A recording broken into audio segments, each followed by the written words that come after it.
Come on, y'all, go that way, that way, that way, that way, that way, that way, that way, that way, that way. Urban Nerds. Understand something. Now, we here at Temple University, right? Any of y'all ever been here before? No. You been inside Temple? Yeah. Where were you? I think like the Over there, over the hall where all the yeah, stores and stuff is. You know, most black kids here in Philadelphia. You have Temple University, you have Drexel University, you have Penn University of Penn, you have St. Joe's, you have all these different universities. Most black kids that come from where we come from have never seen the inside of those colleges.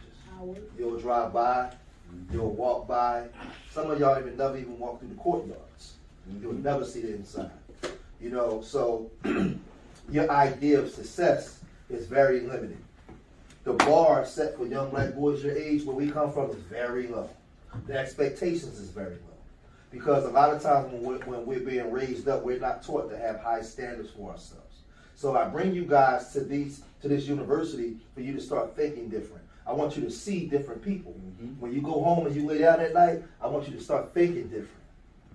I want to change your mindset so that way you can start to transform and become the best version of yourself. You know, when I was growing up, I didn't have nobody bring me to no colleges. I rode past.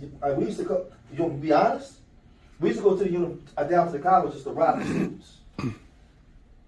If I'm gonna be honest, and by the grace of the Most High, I'm here now, alive, changed my life, gave my life to God, and I'm able to come back here and teach you kids, so y'all can be y'all can be the best version of yourself and try to be what I.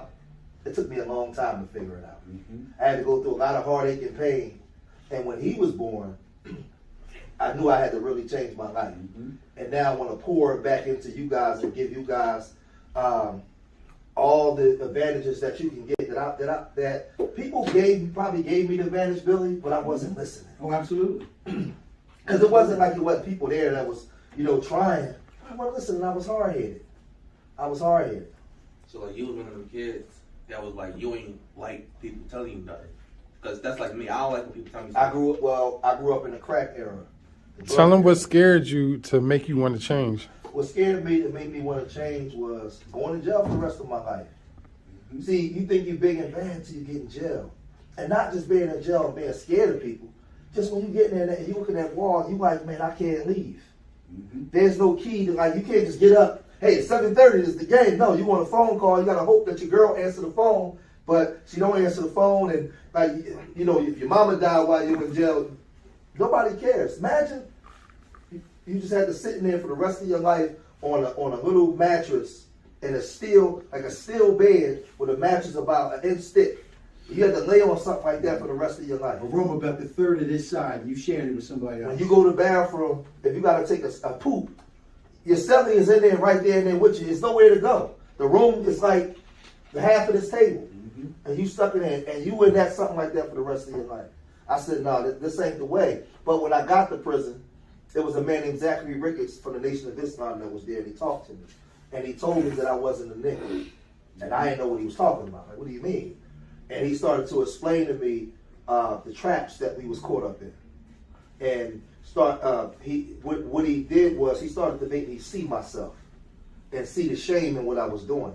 And I knew that I had to, and I didn't change right away, but you can't unlearn what you learn. Once he deposited some stuff into me, I took it out to the street with me. And over time, I began to change. When I see you guys, you guys are not coming up the way that I came up, Billy came up. It's a little different. By the time I was your age, I had already had a Volvo, my own house, all kinds of girls and cars and money. I was already fully indoctrinated into that street life. And it was hard. We're urban nerds, we're in a prevention business. I want to grab you guys before the streets get you, before you get that street indoctrination. Because once you get that, some of them kids got to die. They got to go to prison for long sentences. And those that really got ear to hear to listen, I can get them. I want to get to you guys before it get that far. Before it get that far.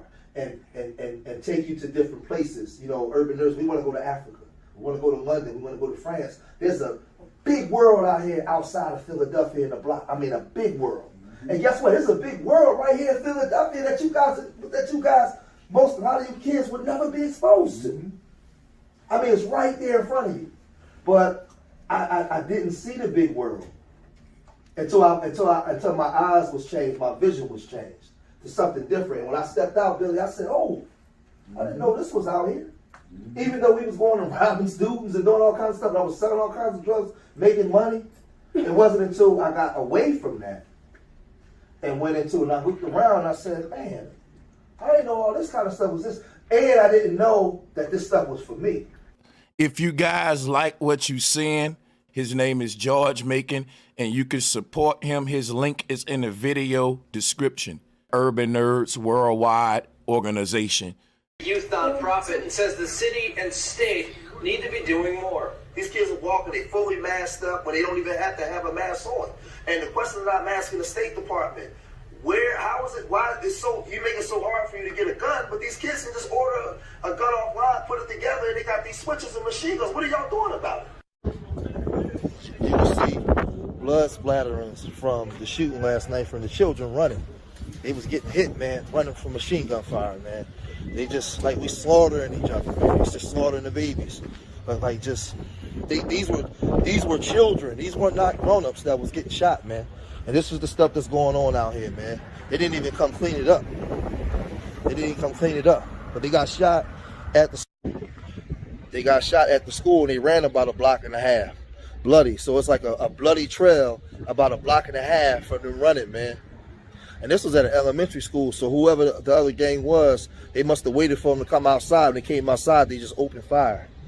But this is the stuff that's going on. Like I said, man, we not on the keyboard, we outside in the streets, man. We out here, man. Urban Nerds, our organization, out here with the other organizations. Out here, man, we out here trying our best, man, to try to make it different. Yeah, trying to survive, OG. Yeah, peace.